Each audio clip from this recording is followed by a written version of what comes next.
Então, pessoal, primeiramente, bom dia. Sejam bem-vindos à PUC. Meu nome é Gustavo Robicheiro e estou como coordenador central de parcerias de inovação da Vice-Reitoria de Desenvolvimento. Quem tem casa novo? Não, o Juan falou que não precisava. Precisa, Juan? Não, só botar. Só? Tá. Sejam super bem-vindos, né? Eu acho que falar rapidamente sobre a Casa de Inovação, esse equipamento novo da universidade, é um espaço de encontros, um espaço de conexão. E que bom estar recebendo uma iniciativa de um dos institutos da Vice-Reitoria de Desenvolvimento, que é o Instituto ECOA. Já rapidamente passar a palavra para o Rafael, mas registrar que a PUC está de portas abertas para estabelecer diálogos, para transformar vidas e para contribuir e impactar a nossa sociedade. Então, que seja o início de uma série longa de várias iniciativas. E que bom estar recebendo o Léo. Depois o Rafa vai apresentar o Léo. Léo, muito tempo que eu não te vejo, que bom te rever e que bom você poder inaugurar esse momento com a gente. Então, vou acompanhar todo momento, espero que todo mundo esteja acompanhando também nas nossas redes sociais, nas redes sociais do ECOA, que seja um início muito produtivo de muitas iniciativas por vir.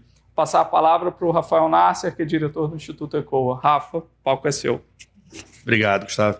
Tem que ficar se policiando aqui para... Aqui a gente não precisa de microfone, acho que é uma casa intimista, todo mundo está escutando bem, mas quem está online, se a gente não toma cuidado com o microfone, daqui a pouco chegam as mensagens, né? Pô, não estou ouvindo, não está bom o áudio, então vamos tomar essa atenção, né?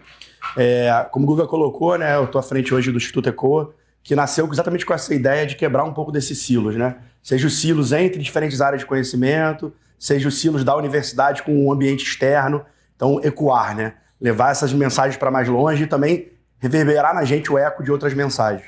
Então, exatamente com essa ideia que a gente se juntou com esse projeto novo, né? Acho que muitos estão aqui pela primeira vez, a Casa de Inovação aqui da PUC, que tem essa ideia de ser uma casa, né? Um lugar comum, acolhedor. Então, pedimos aí essa super parceria, a Coordenação Central de Parcerias e Inovação, para que a gente pudesse fazer aqui essa proposta, né? O ECOA na casa.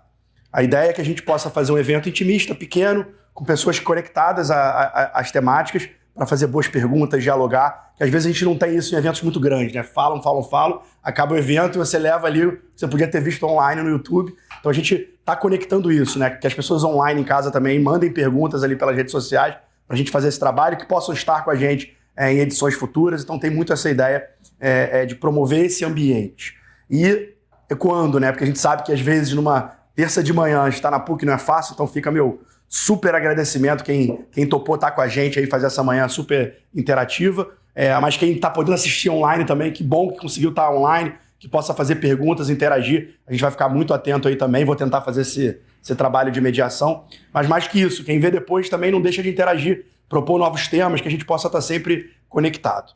E hoje, muito especial aí, Léo, a gente interage de longa data. O Leonardo Soares, ele tem uma história ali que passa desde a administração pública, tendo ficado à frente da ciência e tecnologia, na prefeitura, no estado, tendo sido liderado grande empresa como a SEDAI, está agora na Inguá. Então, assim, tem muita coisa para contar. E aí vem a provocação, né? Como é promover a inovação, a transformação nesses diferentes ambientes, como é liderar áreas nesses diferentes ambientes. Acho que se a gente quer olhar para frente, promover a mudança, nada melhor do que dialogar com quem vivenciou nesse cenário, que pode fazer as perguntas, pode trocar ideias. Acho que vai ser extremamente proveitoso para todos que podem estar acompanhando aí ao vivo, aqui presencial, ou que vão desfrutar desse conteúdo a qualquer momento. Então, muito obrigado, que seja um excelente primeiro encontro de muitos. A gente espera em breve estar juntos aqui de novo nessa casa e em outros lugares, ecoando aí conhecimento e discussões relevantes aí para a nossa sociedade. Então, muito bem-vindo. Vamos chamar o Léo, acolher ele com muitos aplausos. Obrigado por ter topado esse desafio. Léo, quer um banco aqui para você ficar mais confortável? Isso é legal. Pô, fica à vontade aí, cara. Quanto tempo eu tenho, Nasser? Cara, a ideia é a gente fazer uns 40 minutos colocando algumas posições. A galera vai anotando ali, pegando perguntas. Não precisa ficar religioso, não. Vou te ajudando. Só pra me balizar. E a gente, no final, vai ter ali mais 20 minutinhos de interação. E depois, quem ficar ainda, pega o Léo aqui na esquina, troca mais alguma ideia. Acho que essa é a proposta aí da dinâmica. Fica à vontade, Léo. Nada, obrigado. Só para me balizar só.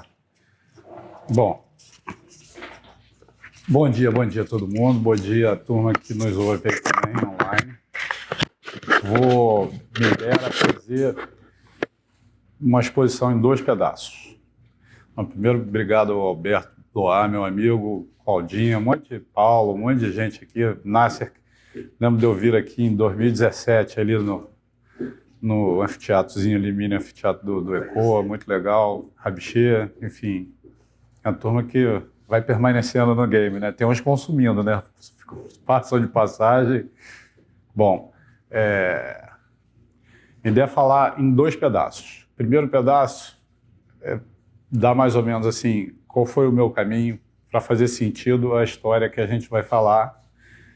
E o segundo é falar dessa história, especialmente das inovações e um pouco puxado para o saneamento, até porque é a área em que eu estou atuando hoje, e esse percurso que eu fiz. Eu tenho pouco mais de 30 anos de atividade profissional. Desses pouco mais de 30 anos, eu passei metade no público, metade no privado. Vou fazer um corte de 2017 para cá. Antes eu passei muito pelo privado e pela Secretaria de Estado de Fazenda também, onde eu fui subsecretário da Receita e de Captação de Recursos. Minha formação é em Direito e em Programação. Vai perguntar por quê? Eu não sei explicar.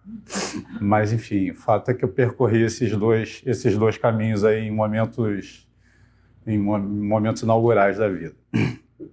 Depois especializei, fiz mestrado em Direito Tributário, né? Cheguei a dar aula durante um tempo de Direito Tributário. Aí depois a vida foi me levando para um monte de lugar diferente. Fui empreendedor, fui empregado, fui do serviço público, enfim. Quando foi em 2017, eu voltei para... Assim, na minha empresa eu fazia uma coisa desde 2009, que era buscar iniciativas inovadoras, e aí eu falo em inovação como gênero e não como espécie, né? Assim, muito além da TIC, mesmo das tecnologias emergentes, uma coisa de processo, de procedimento, uma coisa mais ampla, mais holística. E comecei ali a fazer estruturação societária e planejamento financeiro com um sócio que é economista, para pequenas startups, que nem se chamavam assim na época ainda, né? Se chamavam pequenas empresas, enfim, eram empreendimentos novos. A partir dali, eu comecei a fazer um modelo de ficar com equity de uma coisa ou de outra, até porque a turma vinha muito sem grana, não conseguia investir, e eu tinha uma bolação de meio de caminho ali, então fiquei com ela. Quase tudo morreu. Tem 2 que ainda sobrevivem até hoje, mas o resto tudo morreu. Mas me serviram de aprendizado para um monte de coisa, inclusive para estruturar os modelos que hoje são muito diferentes daquilo que eu comecei a fazer lá atrás. Bom, quando foi em 2017, eu, por ser consultor na época da Petro, vou tentar passar correndo para não ficar parecendo autorreferente demais aqui. No Senado Federal teve uma crise muito grande de petróleo, o royalty do barril no país que chegou a R$114, 140 quase, salvo num pico ou no outro, caiu para menos de $30 o barril. E assim, boa parte das cidades, sobretudo do norte fluminense, algumas de Sergipe, elas tinham seus planejamentos orçamentários financeiros e 60%, 70% às vezes do orçamento dessa turma era proveniente de royalties do petróleo. Então, o que eu queria dizer aquela queda na época é que o cara não ia conseguir pagar folha no ano seguinte, né? Tinha um impedimento lá, consequente de uma norma, que era uma resolução do Senado. Essa norma, ela impedia que esse dinheiro fosse antecipado para pagar pós-mandato de prefeitos e governadores. Então, eu fui contratado por alguns prefeitos, pela associação, né, dos municípios produtores de petróleo. Propusemos, então, lá uma norma, uma resolução nova no Senado. Conseguimos inverter aquela regra, limitando o valor da prestação a um X pagável para o administrador futuro e alongando aquilo no tempo. Isso funcionou. Algumas cidades, então, conseguiram sair daquele lugar ruim que se encontravam. E ali, graças aos relacionamentos que eu fiz ali naquela oportunidade, fui convidado para assumir a ciência e tecnologia e o desenvolvimento no município do Rio naquela oportunidade.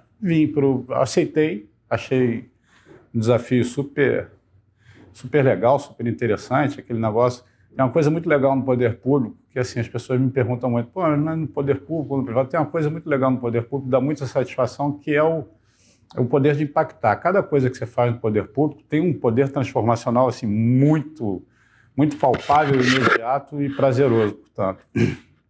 Então eu fiz passei esse tempo ali, fizemos a Fomenta Rio, que depois se tornou Investe Rio, salvo engano, não me lembro o nome agora exato, e fizemos algumas coisas lá, né? Eu lembro que eu brigava lá, falava, cara, ciência e tecnologia no município não tem o menor cabimento de ser, o município faz nada de ciência e tecnologia, e se fizer vai fazer besteira, porque não tem mão de obra especializada para isso. Então, cara, nós precisamos aqui de um núcleo de inovação para tentar inovar para dentro do poder público, conseguimos transformar, ou pelo menos no nome, em algumas práticas, não são processos, mas conseguimos deflagrar esse processo e fizemos também, aí virei diretor de inovação, né, na agência criada e eu fui parar dentro do centro de operações, que é Top 5 mundo. Não sei se vocês têm a oportunidade de conhecer o centro de operações aqui do Rio de Janeiro, é um negócio muito legal, um equipamento muitas vezes mal interpretado, porque muita gente pensa que ele é um equipamento focado em segurança e ele não é um equipamento focado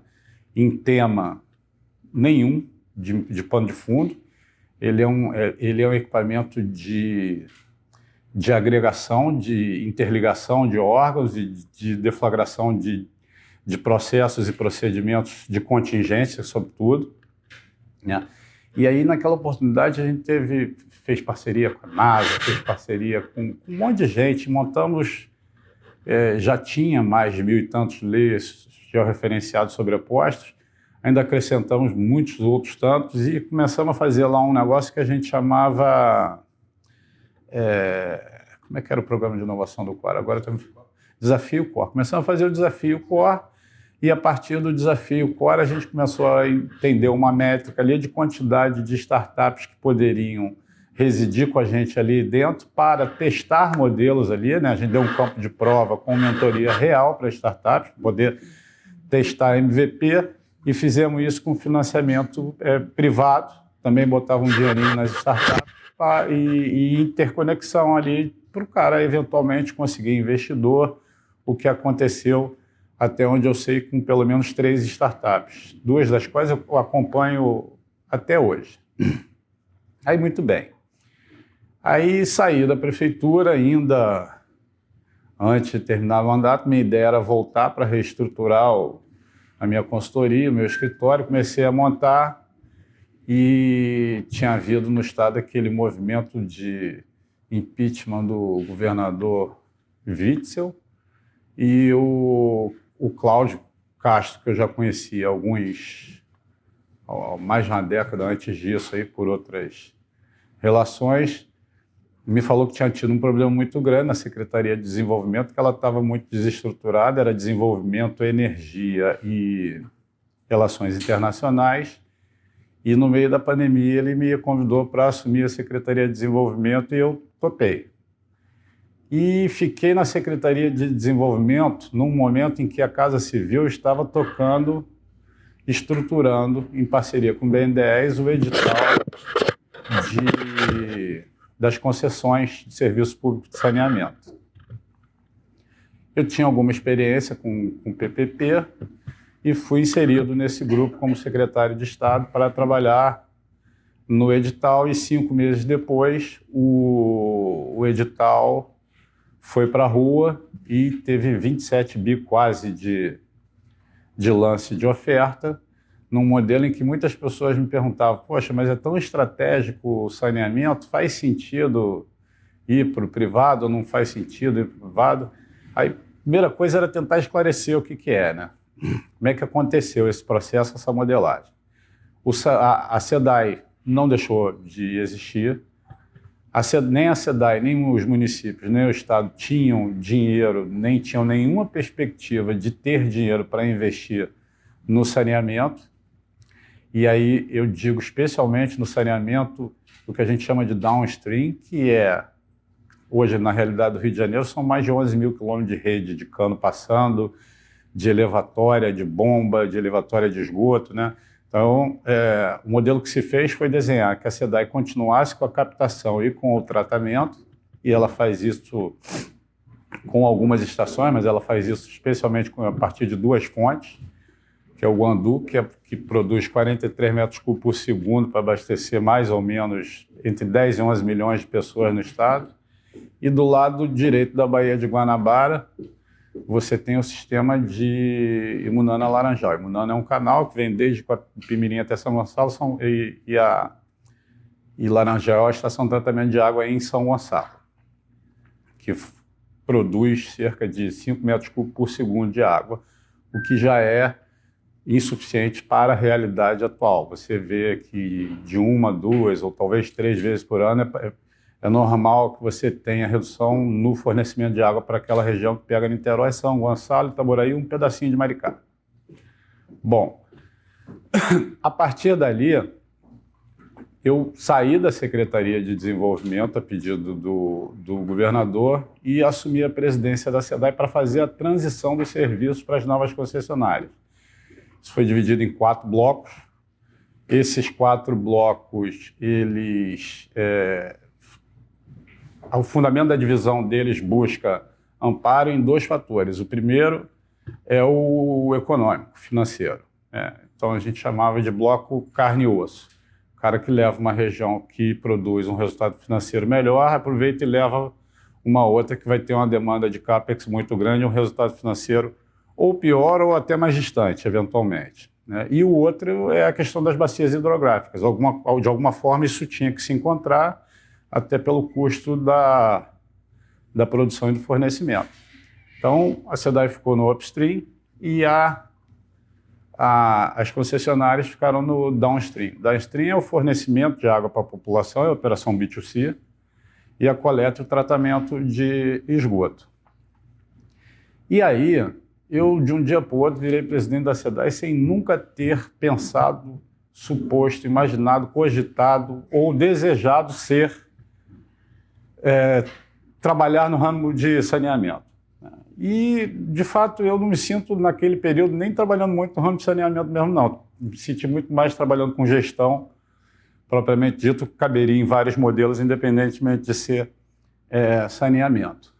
E aí, quando eu chego na SEDAI, era uma empresa com 4.700 funcionários, era uma empresa com 6 bi de faturamento, e era uma empresa, assim, de muito talento profissional, mas de processos muito arcaicos, muito pesada, e com muitas influências externas, especialmente políticas, né? Isso tudo influencia naturalmente negativamente numa governança desejável. Nós fizemos ali 2 PDVs, a gente conseguiu enxugar aí o quadro em pouco mais de 1.500 pessoas nesse período. O faturamento da empresa, que era de 6 bi, com os leilões, passaria um ano depois, ainda que de forma gradativa, conforme as outras fossem assumindo, para 3 bi, para metade, basicamente. E aí eu tinha 2 problemas, que um era o seguinte: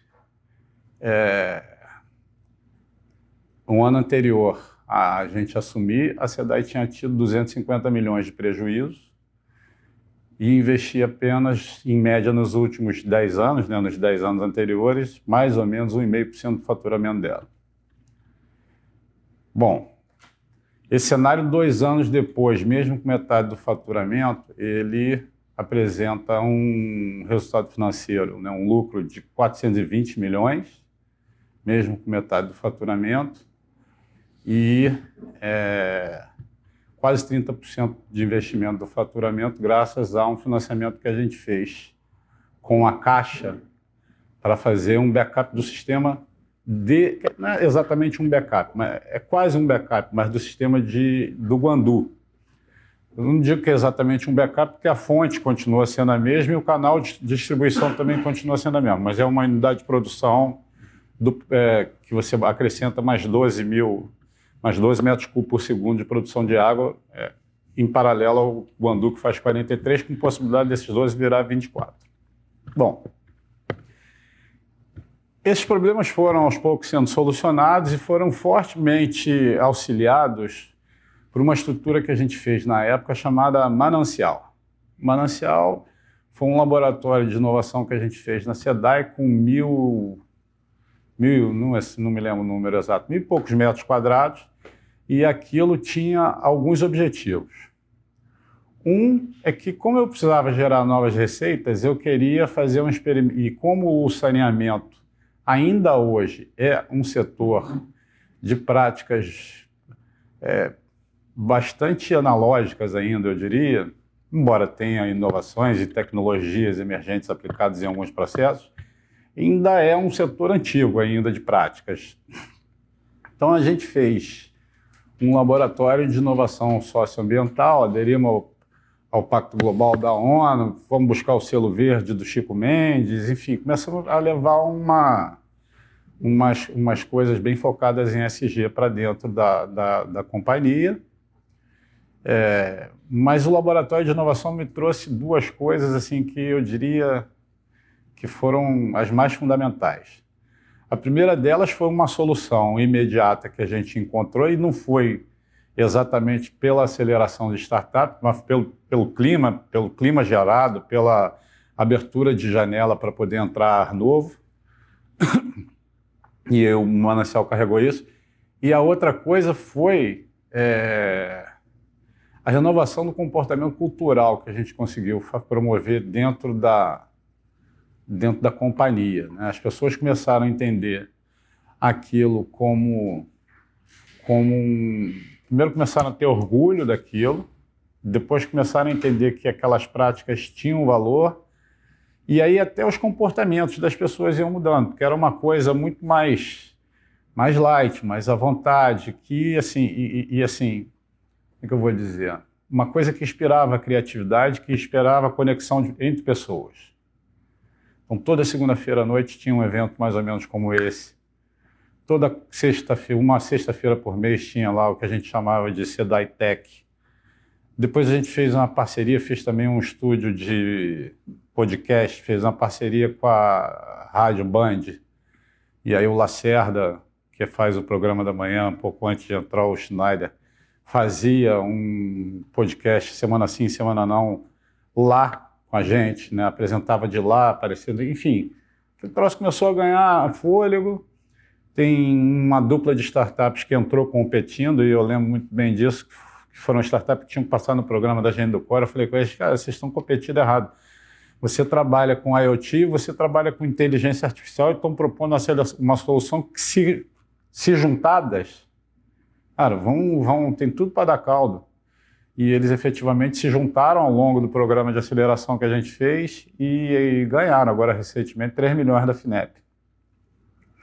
Junto com isso a gente fez um fundo e foi capitalizando os equities que elas deixavam para a gente ali dentro, e ajudava eles na mesma toada lá do que havia sido feito no Core, a rodar seus respectivos MVPs. Mas aí eu vou fazer um parênteses para contar uma história da Geosmina. Todo mundo lembra da Geosmina, né? Então, eu sonhava com um monte de geleca verde me pegando à noite, porque aquilo era pavoroso. Quando eu assumi lá a SEDAI, aquilo tinha acabado de ter a última crise. Um mês depois de ter a última crise, todo mundo vai lembrar, eu me lembro muito bem que eu só bebi água mineral, acho que todos vocês. Né? Enfim. E a SEDAI tinha uma defesa curiosa, que era dizer que aquilo não fazia mal. E eu falava, gente, mas e daí que não faz mal? Quem quer tomar água que tem cheiro e gosto de cocô? Não rola, não existe. Não tem como. Esse é o produto nosso. Se o nosso produto não é bom, cara, fecha as portas e desiste, porque a gente não tem como. Tá. E aí eu comecei a reunir para tentar sopesar as soluções que nos eram trazidas ou ofertadas para que a gente enfrentasse aquele desafio, aquele problema. Então tinha barras. Eu lembro que chegava um sujeito e me disse, não, porque aqui tem uma barragem. Tá bom, vamos fazer assim. Eu falei, tá. Vai construir uma barragem? Vai 800 metros. Quanto tempo demora isso? X anos. Tá. E quanto custa? 190 milhões. Eu falei, cara, não me serve nem pelo preço, nem muito menos pelo tempo. Um monte de geleca está aí no sonho e daqui a 7 meses, 8 meses começa o verão de novo. Sai. Aí pega outro.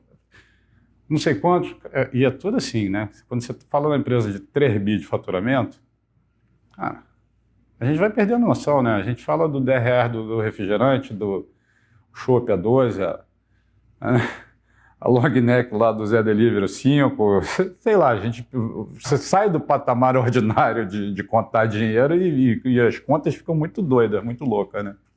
Bom, aí eu me lembro que tinha um rapaz chamado Daniel.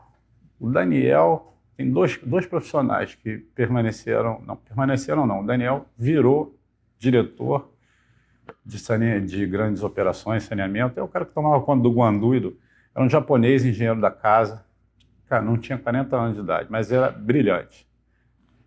E o Humberto, que é um outro engenheiro da casa, que era um cara de obras. Eu falei, gente, mas não é possível que a gente só tenha essas soluções, verão é agora, tem que ter mais, tem que ter isso, tem que... Começamos a fuçar, até que um dia os dois falam comigo assim, tem uma startup na Holanda chamada LG Sonic, é isso mesmo. LG de alga, né? E não é LG... não é LG. Aí, esses caras, a gente foi visitar a experiência deles, porque eles faziam contenção de algas, especialmente para mineradoras, em alguns lugares do mundo, e trabalhavam com ultrassom. Bom, eu com formação em Direito, e coisa, aquilo para mim não fazia o menor sentido, mas tinha uma coisa interessante ali por trás, e alguns cases testados de contenção de alga. E o problema da geosmina é a proliferação de uma determinada alga, né, que ela é incentivada a proliferar por fatores como calor, água parada, né, você precisa revolver a água, e forte carga de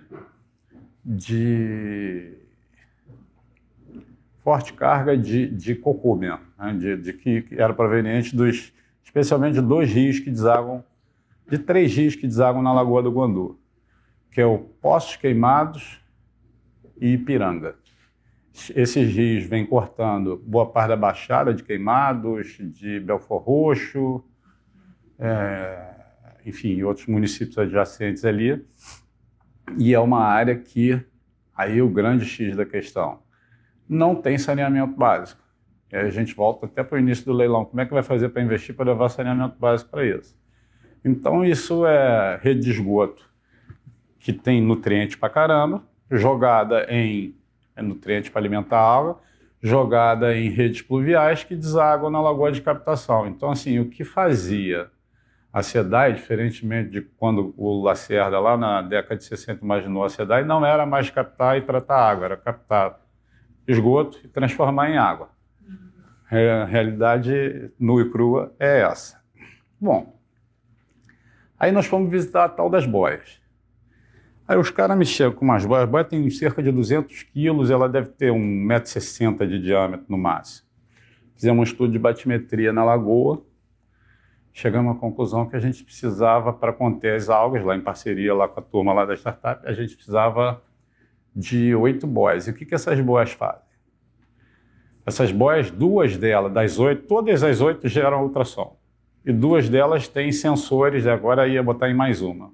Agora não, já tem mais de um ano isso. Sensores de IoT que captavam a presença de diversos elementos na água, né? Clorofila, a temperatura da água, a velocidade da água passando para cá, para lá, a direção, enfim. E outros elementos químicos e biológicos também. E essas informações eram jogadas para uma inteligência artificial em nuvem, que processava todas aquelas informações e chegava à seguinte conclusão. Com esse nível de bactéria, que é o nível calculado em razão da clorofila e da falta de oxigênio, eu preciso gerar uma carga X de ultrassom de baixa frequência, para não matar peixinho, nem coisa nenhuma, e isso segura as algas no fundo, ou seja, não deixa elas emergirem à superfície. Cria uma espécie de barreira física mesmo, né? Como as algas não emergiam à superfície, elas não pegavam sol, como não pegavam sol, não faziam fotossíntese, não geravam bactéria. Isso melhorou na qualidade da água por outras questões, não foi essa a única medida, né? A gente também transpôs 3.600 metros cúbicos por segundo do rio do lado, que é o próprio Rio Guandu, para dentro direto, com bombeamento, ajudava a revolver a água e baixava a temperatura também dela em quase 5 graus. Enfim, foi um conjunto de intervenção ali, mas eu diria que a grande vedete foram as boias. E aí, voltando para o manancial, eu tinha lá quase que uma tempestade perfeita, porque a gente venceu uma guerra que ninguém apostava que a gente ia vencer, num prazo que ninguém apostava que a gente ia conseguir, e por um valor de 4 milhões e alguma coisa, comparado às ofertas que me faziam de 190, 170, para resolver em alguns anos. Quer dizer, o case era e é até hoje, já visto que não temos e nem tivemos mais nenhuma crise de geosmina nem nada do gênero, assim, muito legal. E isso, aí é aquele negócio do Toshines, né, do vende mais porque está fresquinho porque vende mais, né, e aquilo voltou e virou um super incentivador das práticas que a gente estava começando a implementar via metodologias ainda que devem ser testadas, evidentemente, no manancial. A turma começou a entender que, primeiro, o ambiente de inovação tinha espaço para entrar, e segundo, as tecnologias eram algo que poderiam sugerir novas práticas e soluções para um ambiente ainda muito analógico e muito, muito antigo. E assim começou a rodar, né? E assim começamos a fazer com essas duas startups que foram passadas pelo Core, estudo de rede neural de rios, para entender desde a origem até a última ponta a questão da qualidade da água e eventuais interferências. Eu diria, inclusive, que se essa solução já... Aí é um chute, tá? Eu não estou afirmando, não, mas eu diria que essa plataforma já inteiramente testada, aferida e rodando e funcionando, ela teria o condão de avisar antecipadamente esse evento que Niterói e São Gonçalo sofreram agora na última semana, né? Porque elas seguramente iam detectar e localizar, né, microlocalizar a origem do problema com muita rapidez. Assim como a gente tem problemas de outras naturezas. A gente teve agora no ano passado, eu também já não estava lá, aquele da espuma, não sei se vocês recordam, né? Que era um negócio de detergente, salvo engano, alguma coisa assim.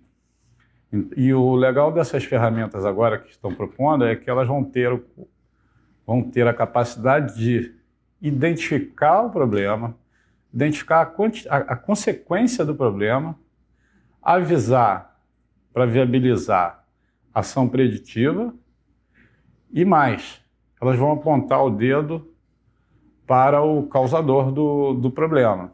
Porque enquanto não tiver os culpados pelos problemas, enquanto a gente não conseguir botar a mão nisso, dificilmente a gente vai conseguir inibir que outros se permitam a práticas de qualquer natureza, mas danosas, né, ao ambiente, às pessoas, enfim. Passado esse período na SEDAC, foi um período bastante legal,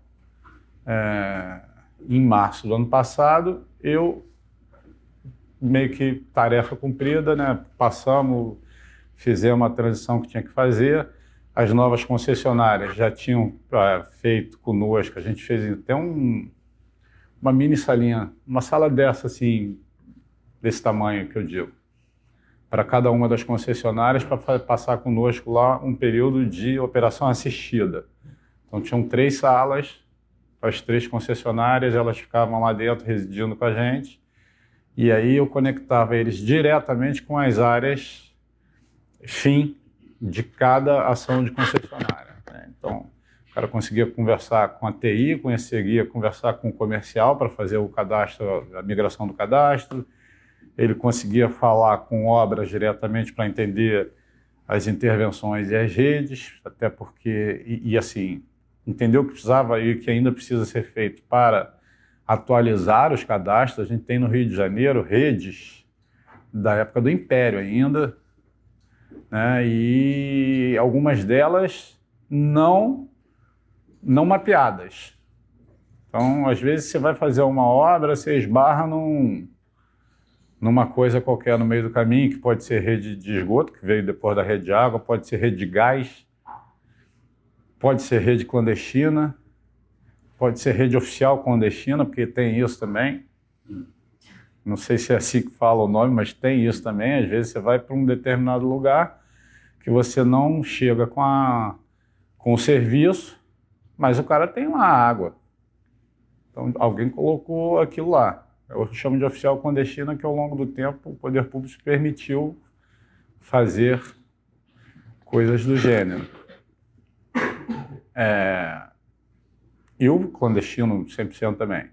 E aí a gente migra e eu saio da SEDAI, faço uma quarentenazinha de 3 meses e sou convidado pela Eguar, onde eu estou hoje, onde eu trabalho hoje, e assumo lá, então, a direção de assuntos corporativos, que pega algumas áreas, pega regulatório, pega responsabilidade social, comunicação, institucional, enfim.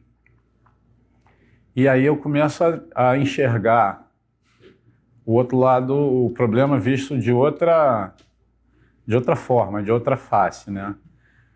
A área da gente lá de atuação hoje, ela pega Barra, Recreio, Jacarepaguá, Cidade de Deus, Rio das Pedras, Muzema, Gardênia Azul. E aí tem a coisa do poder paralelo, né? Para entrar. Como é que faz essa mágica de entrar? São as dificuldades e as agruras do dia a dia. A gente faz um trabalho de responsabilidade social forte para tentar mostrar o valor, né, para tentar contratar gente da área para trabalhar conosco e para tentar demonstrar o valor da questão do saneamento. E hoje a gente tem dado muito esforço de levar educação de saneamento básico, saneamento ambiental para as pessoas, que eu particularmente acredito que seja a arma, já que a gente não pode e não faz em hipótese nenhuma acordo com poder paralelo em lugar nenhum, a gente precisa conversar com a comunidade e mostrar o nosso valor de alguma forma. E a coisa da educação ambiental, da educação sanitária é algo que eu, pelo menos, tenho muita fé de que pode significar bom resultado. Ali a gente tem, além desses problemas, a gente tem construções irregulares, ou às vezes até regulares sobre rede, o que significa perigos. Então a gente vai trabalhando no mapeamento com vistas a ter autorização para fazer remoção ou algo do gênero. Ainda não está definido aí como é que é o nosso procedimento. E tem um desafio de CAPEX e OPEX gigantesco. Só a nossa operação botou de outorga 7 bi. A gente, além disso, ainda tem um negócio muito legal no edital do Rio de Janeiro, que não é perfeito. Acho até que se alguém em algum momento teve a pretensão de que ele fosse, errou e errou muito, porque não tem como esse edital e esse tipo de parceria, no formato em que é uma inovação, e aí você tem e é um negócio gigantesco, então não tem como. Vai ter problema e vai ter que enfrentar, natural, uma coisa em construção. E são 35 anos de contrato. Me lembro uma vez, deu um problema, me lembro qual, mas assim, de vez em quando o Fachel me acordava lá, me reclamando de mim, e eu ia para o ar ao vivo, e ele vinha, e eu falava para ele, ô, Fachel, deixa eu te explicar uma coisa, são 11 mil quilômetros de rede, se não tiver um problema todo dia, tem alguém mentindo para você. A vida como ela é assim, não é diferente não. Se você achar que vai ter um pode pirlim-pim-pim, uma varinha mágica aqui, pum, cara, esquece. Esquece, pode me crucificar todo dia aí de 6 às 8h30 que não vai acontecer. Isso tem que ser visto com seriedade, com responsabilidade e especialmente com transparência. Tem que mostrar, na minha opinião, o problema tal qual ele é, exatamente para as pessoas também não gerarem... Pronto. Não gerarem falsas expectativas. Falsas expectativas. Porque expectativa mal gerada é frustração semeada, né? Então, a gente conseguiu também, eu acho até que muito por conta do trabalho feito com a geosmina e com os ajustes primeiros feitos, eu diria que a gente até teve uma colher de chazinha, que a imprensa baixou um pouco a temperatura conosco. Os próprios investimentos das novas concessionárias sendo feitos e verificados, estão sendo feitos, né? Eles suscitam boas percepções num primeiro momento. É claro que se num segundo momento você não chega com um serviço direito bem prestado, isso vira de cabeça para baixo. Esse é um grande desafio nosso. E assim, eu ia falar do edital, que tem umas coisas legais nele, que são as metas, são diferentes. Você pegar uma concessão feita há 35 anos atrás, há 30, 20, como são as de gás, energia, por exemplo, para citar, transportes, elas são muito diferentes nas métricas e metas a serem alcançadas. A gente tem uma cesta de pacote de indicador para bater e para conferir, que é uma coisa quase que neurótica. É muito puxada, é muito esticada essa corda. E essa base dessa cesta gera um macroindicador chamado IDG, e todo dinheiro que a gente recebe ele tem que passar por uma conta garantidora, porque se a gente não bater a meta, a gente tem receita glosada na fonte. Agora, imagine vocês que empresas formadas fundamentalmente por investidores do mercado financeiro se sujeitem a ter receitas glosadas. Isso é grave, né? É grave porque, no nosso caso, por exemplo, a gente tem um fundo de pensão canadense, que na minha opinião é muito legal, porque não é um investimento de um investidor com olho de curto prazo, é um investidor com olho de longo prazo, que é o que eu acho que precisa. Uma operação dessa não tem break-even rápido, não é isso. Quem olhar assim não vai fazer sentido. E aí, eu volto a dizer, depois de 3 meses eu estou olhando essa coisa do outro lado, estou muito com a barriga na operação, mesmo não sendo o operacional nosso é um engenheiro talentosíssimo, aliás, o Lucas. Mas, enfim, o problema estoura, tem comunicação. O problema estoura, tem... E aí eu vou pegar o capítulo final aqui, rapidinho, para dar um exemplo curioso. Você tem o Jardim Oceânico na Barra da Tijuca. O Jardim Oceânico, sob o ponto de vista de saneamento, foi concebido há 30, 40 anos atrás para comportar 10 pessoas, só que botaram 1000 ali dentro. Esquece os números, são meramente ilustrativos, eu não sei de cabeça.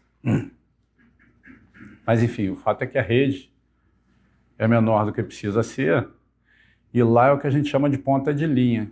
Então, a água que vem lá de Seropédica, Barra Nova Iguaçu, passa por um canal,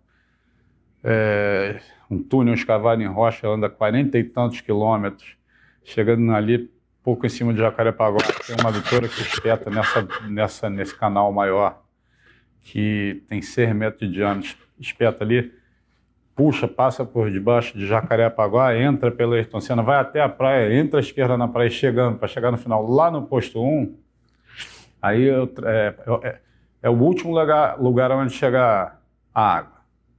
Aí eu vou dar o exemplo da cumbuca de gelo. Já viu quando a gente vai encher a cumbuca de gelo, né? Então ela enche uma cumbuquinha, enche outra, enche outra, enche outra. Cara, esse último bebedor do gelo aqui do final vai esperar mais do que todo mundo para a água completar o dele. E se acontece alguma coisa no meio do caminho, começa a encher de novo aqui, ainda não comecei a encher lá. Então, no verão, aquilo tem problema crônico, especialmente de pressão da água, né?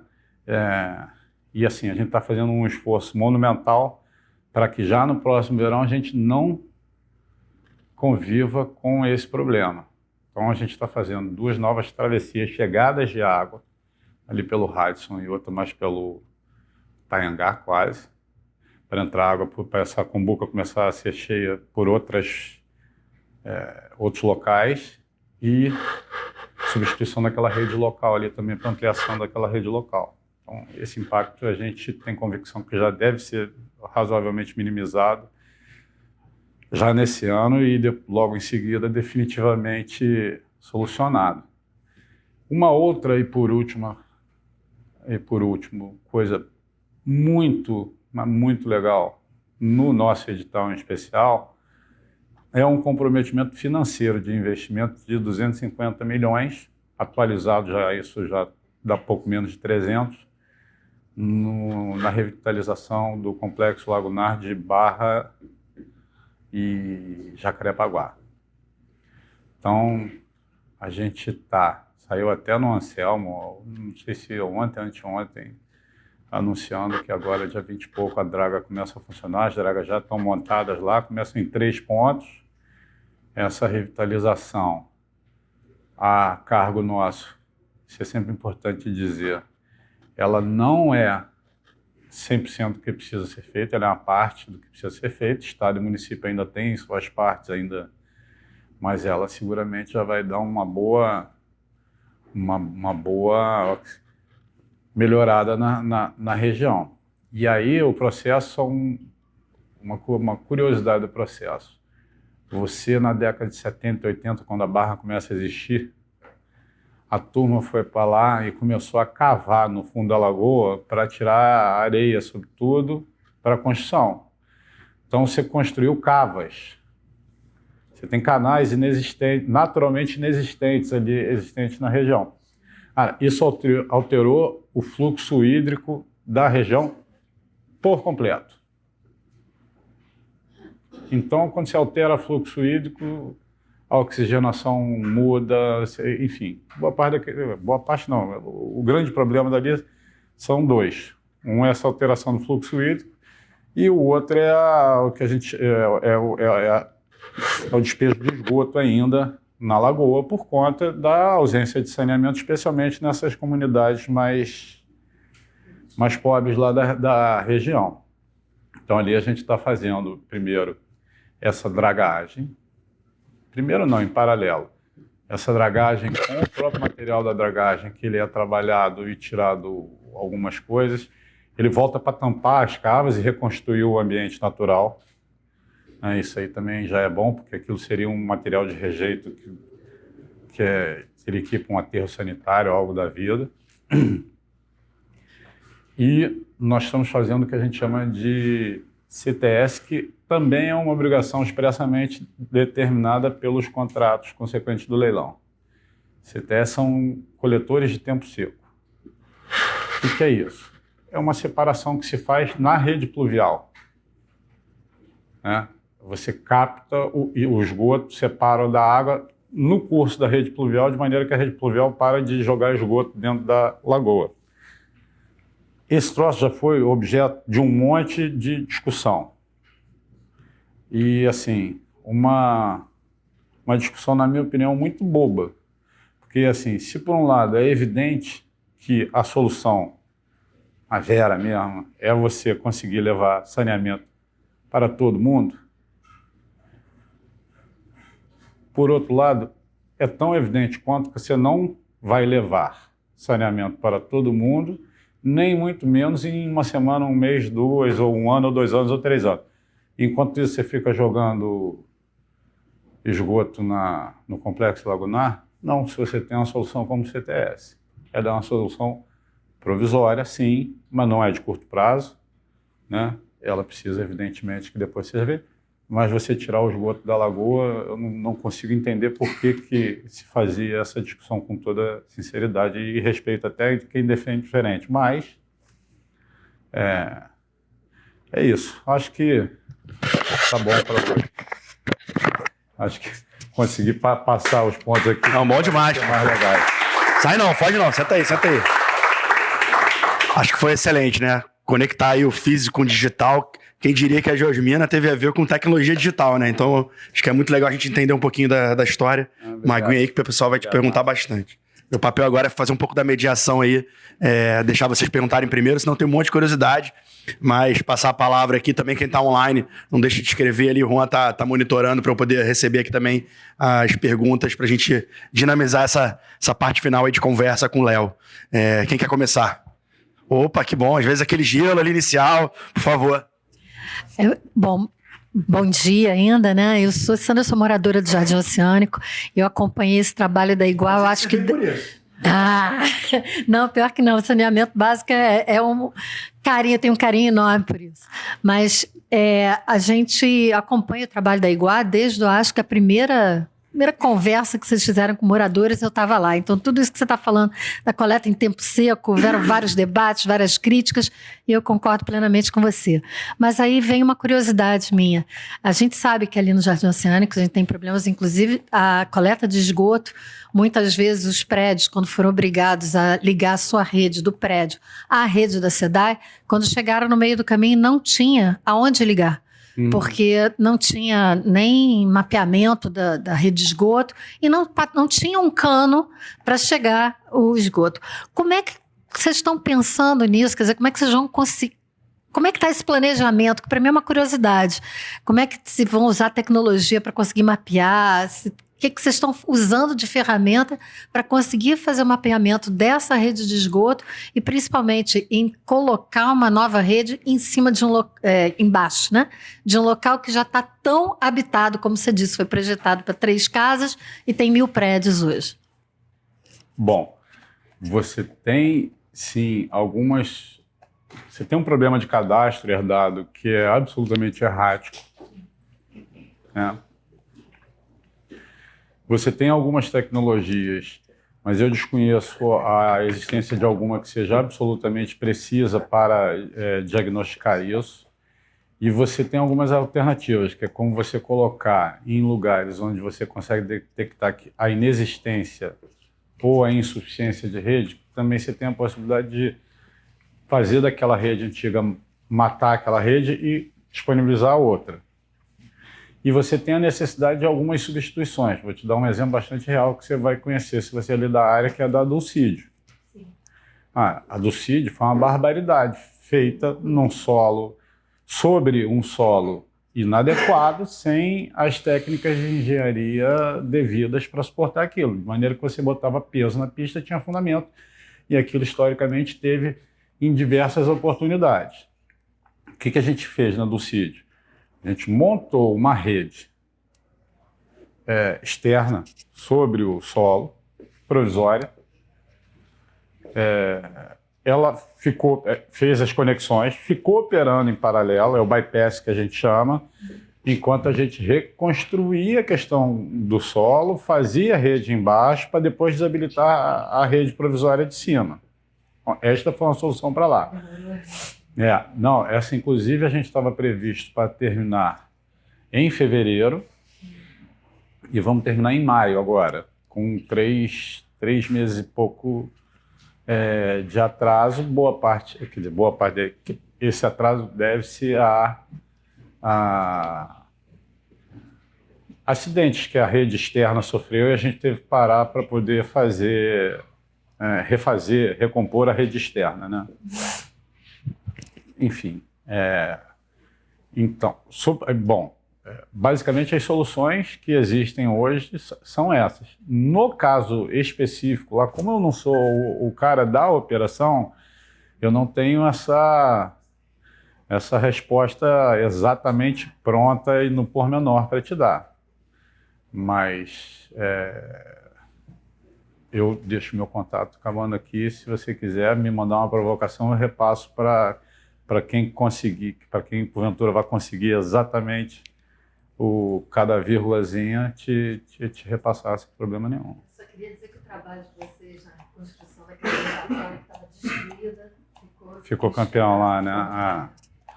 Muito bom, muito bom. A expectativa só sobe. Ser inovador não pode parar, não. Obrigado. Eu queria saber. Eu agradeço. Queria saber especificamente dessa parte de, assim, porque a água é uma necessidade. Enfim, as primeiras cidades surgiram porque precisava de água, né? Então, mesmo, sei lá, se fala Muzema, Cidade de Deus, as redes clandestinas, para puxar água, todo mundo puxa. E o problema que a gente vive é o que fazer com o que sai dali, né? Você falou, por exemplo, do CTS, que é uma coisa incrível. Eu lembro sempre da notícia de que quando a Águas do Rio, no caso, que a gente mora mais para cá, parou de jogar o Rio Carioca na Baía de Guanabara, basicamente, jogar para a rede de esgoto, que começou a ficar com balneabilidade na enseada de Botafogo. Quais são realmente os grandes desafios para você conseguir fazer esse saneamento, principalmente em situações como essas... enfim, essa cidade irregular, enorme na qual a gente vive? Pergunta do milhão, né? Bilhão, né? Não, então, assim, a responsabilidade social é uma ferramenta, a educação sanitária e ambiental são outras ferramentas, mas, assim, isso existe por um motivo fundamental, na minha cabeça, que é a ausência estatal. E, assim, nós concessionárias não temos poder armado, não temos poder da polícia, não temos nenhuma característica de enfrentamento dessa guerra, literalmente. Então, assim, o que eu entendo é que a gente tem que fazer esses trabalhos. Eu acho que tem aí um quê comercial também bastante importante, que a gente estuda diariamente, que é entender quanto o cara paga para tentar fórmulas disso chegar mais barato do que o poder paralelo cobra dele.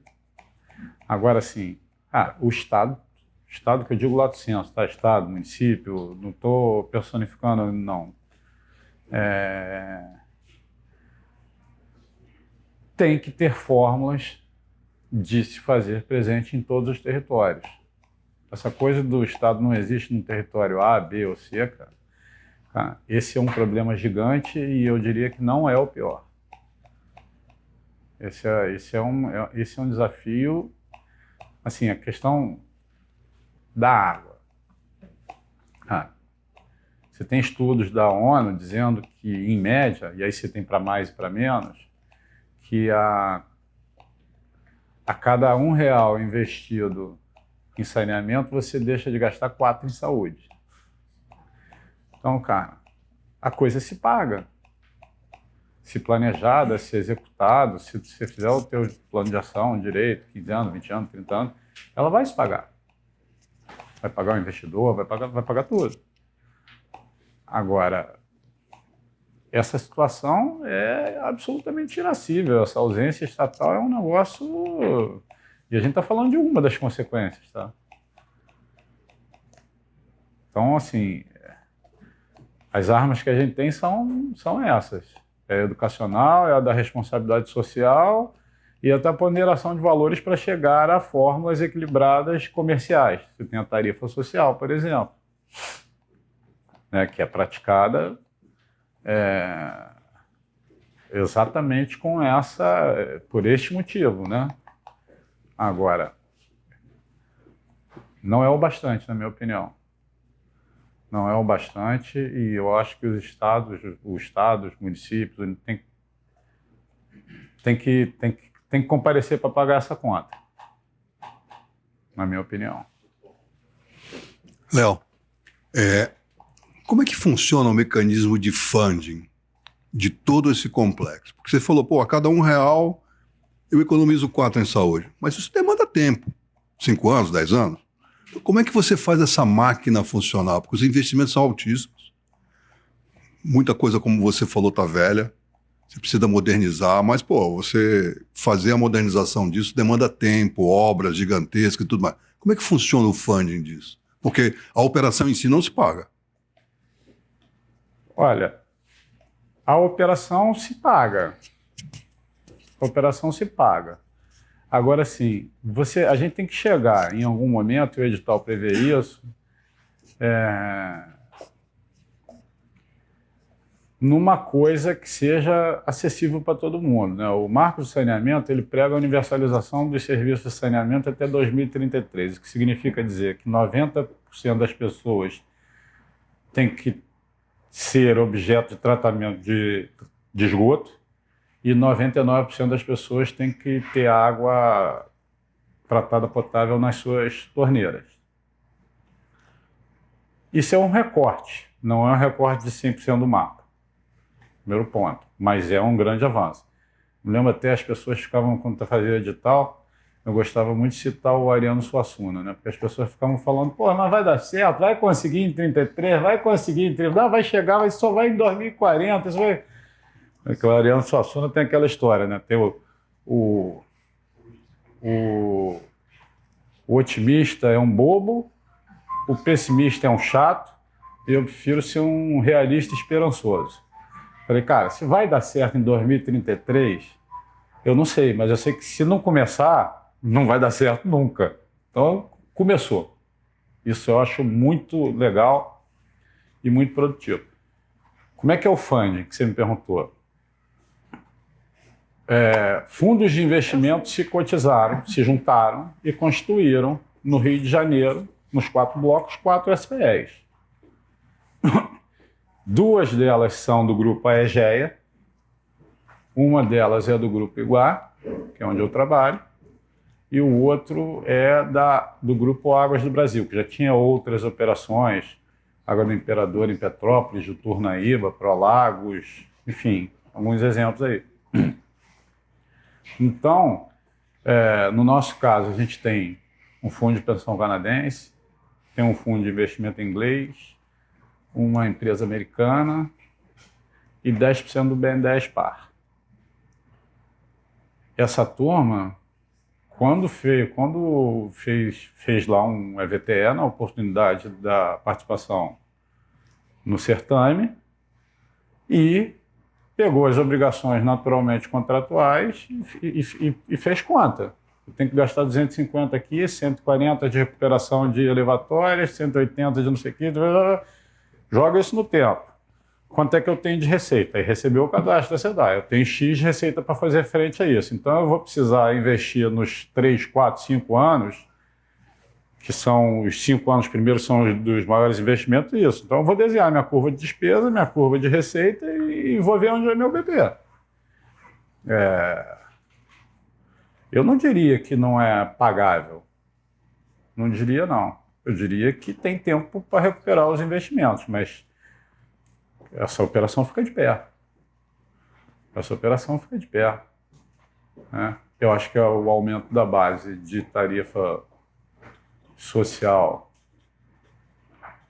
é uma coisa para ser calculada a cada dia, porque na minha cabeça vale a pena você ampliar essa base. Mas você tem áreas em que você tem direito a reequilíbrio e áreas em que você não tem direito a reequilíbrio, então também demanda uma visão complementar do Estado aí, até quanto. Eu acho que você tem que ter em vista que, especialmente a agência reguladora olha muito para isso, a questão tarifária, né? O peso da tarifa sobre o contribuinte não é hoje o preço dos serviços concessionados a mais expressiva, mas tem um peso, evidentemente. Eu acho que o mais expressivo hoje ainda é transporte. Então, essa equação ela tem que ser olhada sob diversos aspectos, mas assim, é uma conta que fecha assim. Fecha assim. Bom, até porque se não fechasse, a turma não ia botar 27 bi de cheque em cima da mesa, né? Mas fecha.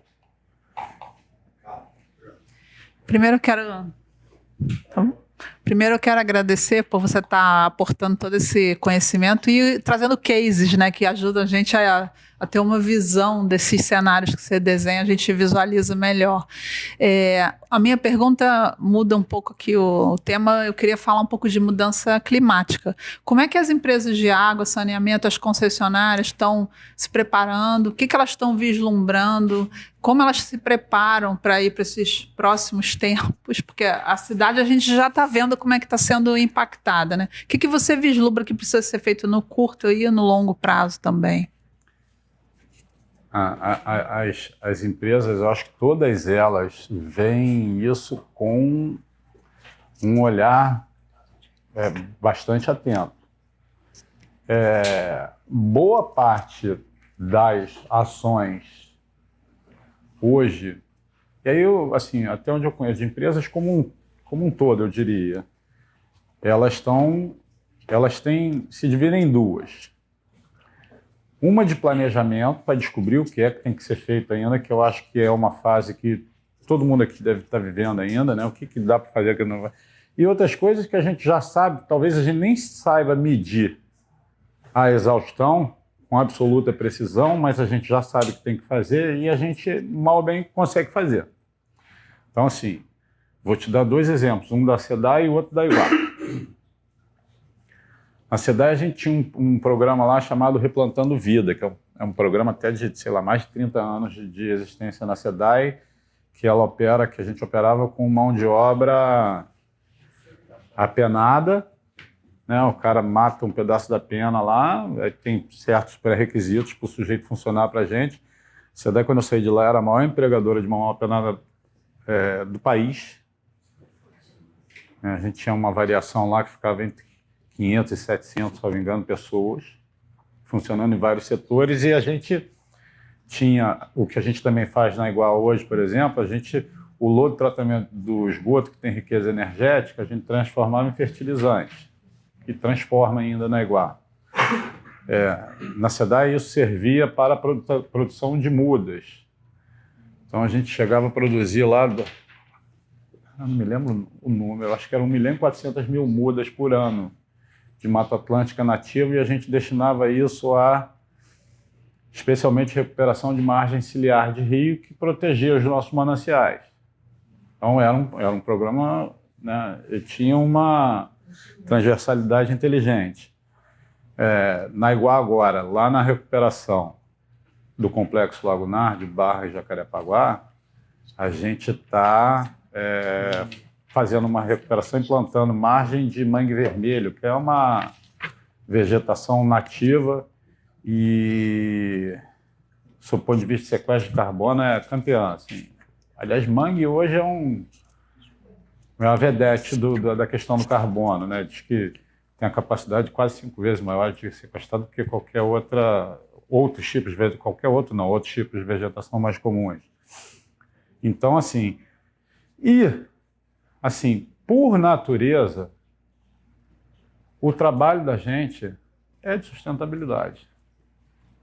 Então, só da gente conseguir evitar o despejo de esgoto na natureza, eu acho assim, pouco olhar de sustentabilidade ambiental faz tanto sentido quanto esse, na minha cabeça. Mas tem. Agora você tem consultorias especializadas fazendo planejamento de médio e longo prazo. Que aí, quando eu falo do planejamento, né, medido, com ações que sejam mensuráveis, né? Porque se a gente não tem ação mensurável, a gente não consegue saber o verdadeiro impacto delas, né? Então isso hoje é feito em parceria. A gente tem lá uma consultoria tratada desenhando um plano de médio e longo prazo para a gente. Mas esses pequenininhos, que nem tão pequenininhos, mas que são o dia a dia da prática da gente também. Bom dia, Leonardo. Meu nome é Ana Cristina. Eu queria até complementar, perguntar, minha dúvida acabou sendo em cima dessa tua resposta, depois eu tenho uma outra dúvida anterior. Na questão da dragagem dos complexos lagunar, na verdade, o que assoreia mais ali as lagoas não é nem o esgoto, né? É o sedimento que vem dos próprios rios que desaguam nas lagoas. Existe em paralelo ao projeto de dragagem, um projeto de recuperação da mata ciliar desses rios que vão dar na lagoa, porque senão daqui a pouco vai assorear tudo novamente, né? Porque o esgoto, lógico, é um problema, mas a questão do sedimento até em volume é até maior. Então, uma questão na época do outro, do projeto anterior, né, lá da época das Olimpíadas, era justamente esse, né? Vai gastar um dinheiro para fazer essa dragagem sem se preocupar com a origem principal do problema. Então, agora com a questão das mudanças climáticas, que a gente vai ter uma intensidade de chuva maior e, consequentemente, uma quantidade de sedimento sendo carreado maior, acho que isso vai ser um problema maior ainda, né? Então, assim, saber se existe algum programa de gestão para a recuperação dessas matas ciliares, mas não na lagoa, mas nos rios, né? Então, essa é uma primeira pergunta. A segunda antes, né, da Iguá assumir até, os grandes empreendimentos, né, os shoppings, supermercados, condomínios, eles não tinham a rede de esgoto, então eles eram obrigados a fazer sua própria estação de tratamento de esgoto. Quando chegou a rede de esgoto, muitos deles disseram que já tinham investido na estação e que não iam ligar na rede, que estaria fazendo o tratamento e que já seria suficiente. Só que isso daí não acontecia, né? Uma vez eu fui fazer uma vistoria e saía esgoto in natura, desligava a estação para não gastar dinheiro e jogava. Teve alguma intervenção agora que a Iguá assumiu nesse sentido de obrigar esses condomínios, esses supermercados, shoppings, todos a fazer a ligação no tronco principal de coleta? Então vamos lá, tem a primeira pergunta. Manutenção de rios. Esta não é uma responsabilidade imposta às concessionárias, é uma responsabilidade da Rio Águas, que é um órgão municipal focado nisso, que tem projetos e planos, sim, de manutenção de rios. Não sei te detalhar. Indiretamente, e eu sei que a gente é muito mais proativo do que reativo nesse tipo de coisa, aonde a gente enxerga que a gente vai ter problema, especialmente para o funcionamento das nossas estruturas, muitas vezes, mesmo que não seja responsabilidade nossa, a gente age proativamente por motivos evidentes, né? Agora, o que não está no EVT, no projeto da gente, não está no planejamento, nem tem recurso para ser suportado para investimento nesse sentido. Eu diria que isso deve ser